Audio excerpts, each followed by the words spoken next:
A denúncia ou queixa? Exatamente. Duas são as decisões que podem ser proferidas pelo juiz. Ou ele recebe a denúncia ou queixa, ou ele rejeita a denúncia ou queixa. As hipóteses de rejeição da denúncia estão no artigo 395 do CPP, cuja leitura é absolutamente recomendável. Lá você vai encontrar, por exemplo, a inépcia da denúncia ou da queixa, falta de condição da ação, falta de pressuposto processual ou falta de justa causa. São as hipóteses de rejeição da denúncia.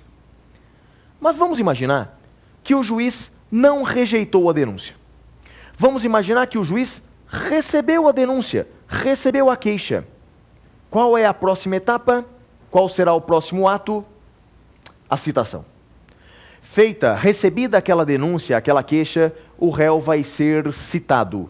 O réu vai ser citado para se defender em juízo. Então, reiterando mais uma vez, citação é o chamamento do réu para se defender em juízo. É o chamamento do réu para se defender em juízo. Pergunto a vocês, quais são os tipos? Quais são as modalidades de citação que nós temos no processo penal? Bem, no processo penal temos 3 tipos de citação que eu digo para vocês nesse instante. No processo penal temos a citação pessoal, temos a citação por edital e temos a citação com hora certa. Veja, essa terceira modalidade de citação é mais jovenzinha, ela é mais nova, foi acrescida no Código de Processo Penal no ano de 2008. Não existia no Código de Processo Penal, surgiu, portanto, em 2008. Então, em resumo, temos 3 tipos de citação no processo penal: a citação pessoal, a citação por edital e a citação com hora certa. Vamos falar das 3? Vamos falar das 3? Primeiramente, a citação pessoal. Meus caros amigos, citação pessoal é a regra geral no processo penal. Via de regra, o réu vai ser citado pessoalmente. Ou seja, o oficial de justiça vai até a sua casa, vai lhe entregar a denúncia, a queixa e vai colher a sua assinatura naquele mandado de citação. Então, via de regra, a citação no Brasil é pessoal. Via de regra, a citação é pessoal. Mas aí eu pergunto a vocês, vou fazer algumas perguntinhas sobre algumas peculiaridades. E se o réu estiver numa outra cidade? E se o crime aconteceu numa cidade, mas o réu está em outra cidade? Qual será o foro competente? Se o réu está em outra cidade, como ele será feita a citação? Como será feita a citação?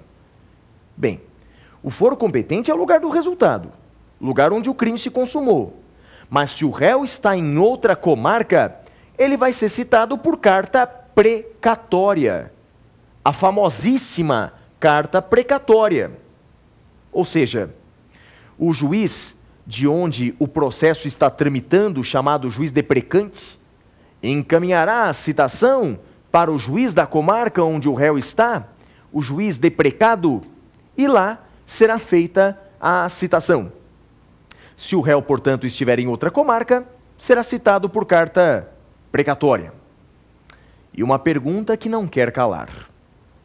O prazo para responder a essa citação, portanto, o prazo para o réu se defender, ele é contado da citação ou ele é contado da juntada do mandado aos autos? Entenderam a minha pergunta? A citação, ela é contada para fins de prazo de defesa?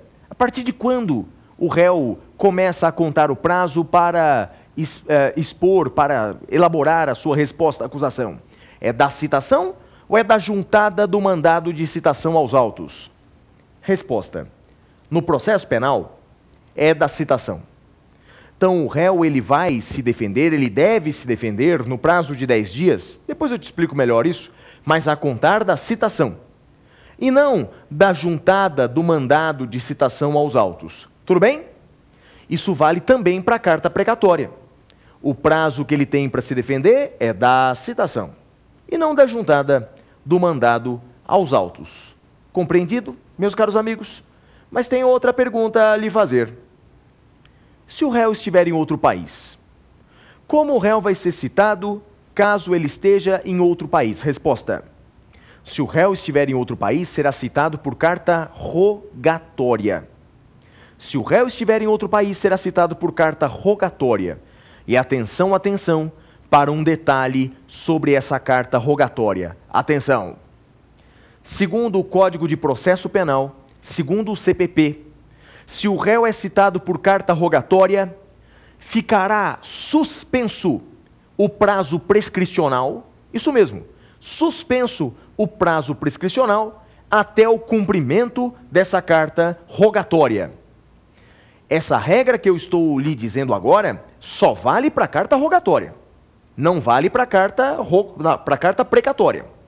Então, meus caros amigos e amigas, se o réu é citado por carta rogatória, ficará suspenso o prazo prescricional até o seu cumprimento, ou seja, até que aquela carta rogatória volte para o Brasil. Cá entre nós isso é muito justo, não é, meus amigos? Imagine uma carta rogatória encaminhada para algum país que está sofrendo seríssimas instabilidades políticas, um país em guerra civil. Quando é que vai voltar essa carta rogatória, se é que ela vai voltar? Então, até que ela volte, fica suspensa a prescrição. Mas há algumas outras perguntas interessantes a lhe fazer. Pergunto: como é que é citado o militar? O que o Código de Processo Penal fala sobre o militar? Será que o militar é citado pessoalmente, como o civil, como qualquer um de nós? Será que ele é citado pessoalmente? Será que o oficial de justiça entrará no quartel com mandado de citação em suas mãos, gritando: Soldado Guedes, cadê o soldado Guedes? Não, é claro que não. Segundo o Código de Processo Penal, a citação do militar é feita na pessoa de seu superior. Na pessoa de seu superior. Então, o oficial de justiça deverá citar aquele militar, não pessoalmente, mas por meio do comandante daquela repartição militar. Tudo bem, meus amigos?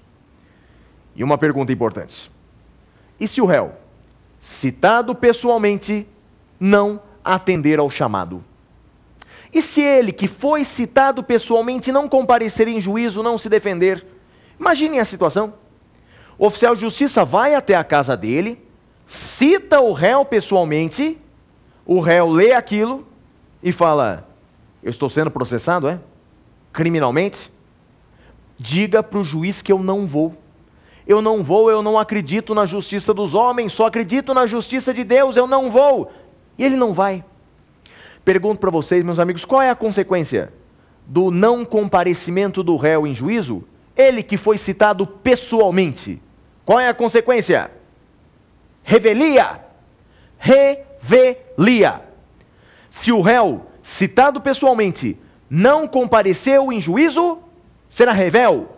Ou seja, o processo continuará sem a sua presença. É claro que o juiz vai nomear um advogado para ele. Claro, evidente, ninguém pode ser processado sem defesa técnica. O juiz nomeará um advogado para ele, mas o processo seguirá sem a sua presença. Portanto, não se esqueça, se o réu, citado pessoalmente, não atender ao chamado, não responder ao processo, à citação, revelia. Cuidado. A revelia no processo penal é diferente da revelia no processo civil. Aqui jamais ocorrerá aqueles efeitos de tornarem verdade os fatos não contestados. No processo penal não existe essa verdade ficta, meus caros amigos. Então não há como presumir serem verdadeiros os fatos que constam da denúncia. Isso não. Mas a revelia existe, o processo seguirá sem a sua presença. Próxima pergunta: e se o réu ele está em lugar desconhecido? E se o réu está em paradeiro desconhecido, em lugar incerto e não sabido? Como ele vai ser citado, hein? Se está ele em lugar incerto e não sabido? Respondo: ele será